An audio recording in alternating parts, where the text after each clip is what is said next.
So if you watched my last video, you'd know that today's video was going to be a review on season 1 of the new Alex Rider Amazon series.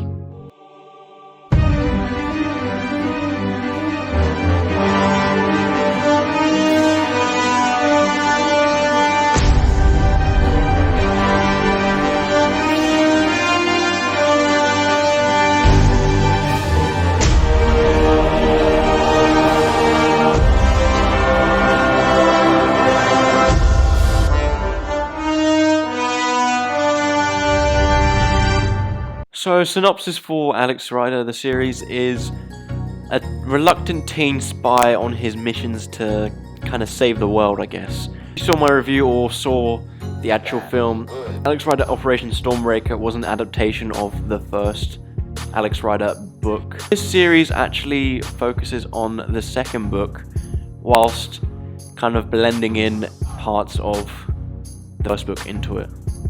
But anyways, I'm going to tell you what I thought about all of it in just a minute. I know you would expect a big difference from the movie to the new show, not only because it is an actual series where you can go in depth on some things, but also times have kind of changed in cinema. You can't really get away with too many of those cheesy kind of spy films. The show was kind of very grounded. It didn't try anything too ambitious. It had a very cinematic feel to it, a lot more than the actual movie itself. A lot of the elements from the 2006 movie, which you're probably gonna hear me comparing to a lot. That movie was very kind of cheesy. It was a PG rating, so ideal for younger kids. This is a more darker kind of story about Alex Rider, which is a lot better, I must say. I think it must be a rating of 12. Or if you're in America, PG-13. But I think it really benefits from that, and they can actually do something pretty decent with this. In the movie and in the show, they say to Alex that his uncle had been taking him to kind of like certain fighting lessons, skiing, all those kind of things. Alex not knowing that it was actually his uncle secretly training him. In the movie, he goes straight into fighting someone, and you're like, sorry, what? But in this, you actually like get a demonstration of the kind of skill set he has, which would later on work. Because you see him break back into his school to steal the phone. You see the whole thing with he was being hunted by the rich people, but very top class. But it did enough attention to detail, kind of so you had an idea later on, and you weren't confused of where he learned those kind of things. Probably my favorite episodes were the first two. It takes such a long time to kind of establish what these kind of characters are and the whole scenario with the secret organization, but I think they did it really well. Like 2 episodes for an introduction kind of thing is quite a long time. A lot of things like to rush into it, but this takes its time, and it actually benefits from that as well. The majority of the actors I wasn't aware of their work or what they'd been in previously. I was actually really impressed. Like the young English lads, I think Otto Farron and Brennick O'Connor as Alex and Tom acted their part very well, and I was actually impressed with it. Not only did they play their own individual roles well, but they also portrayed a believable and good friendship between 2 teenage boys, which I thought was probably one of the big highlights of this series.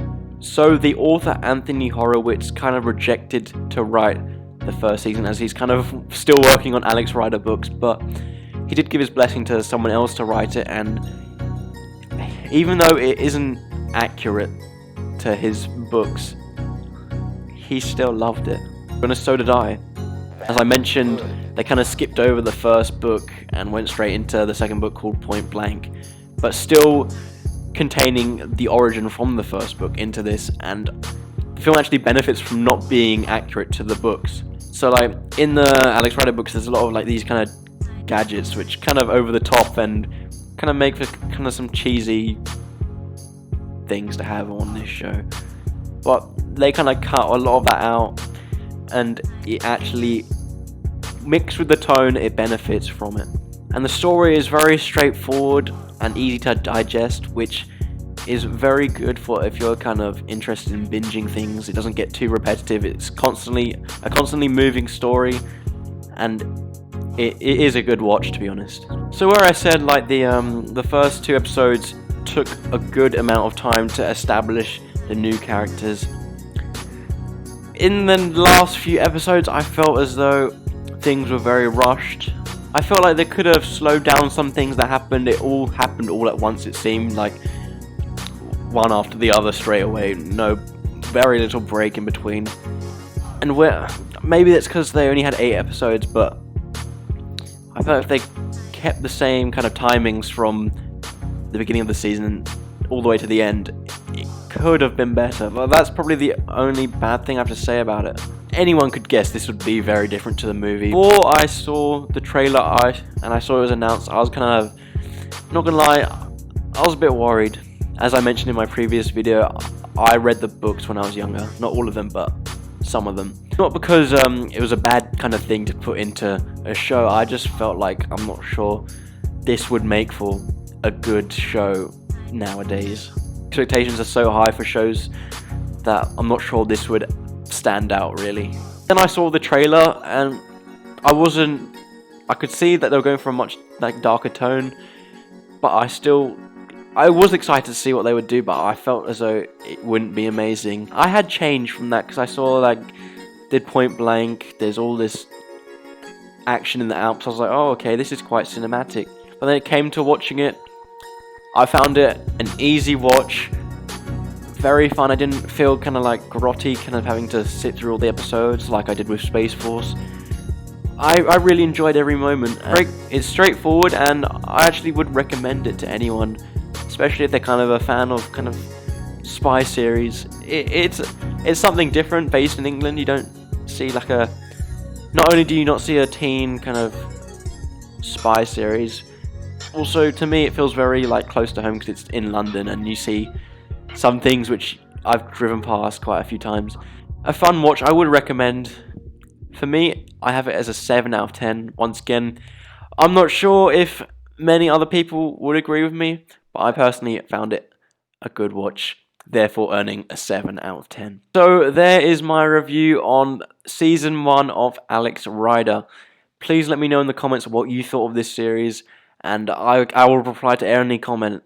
A like and a subscription would be very much appreciated. Once again, thank you for watching, and I'll see you in the next video.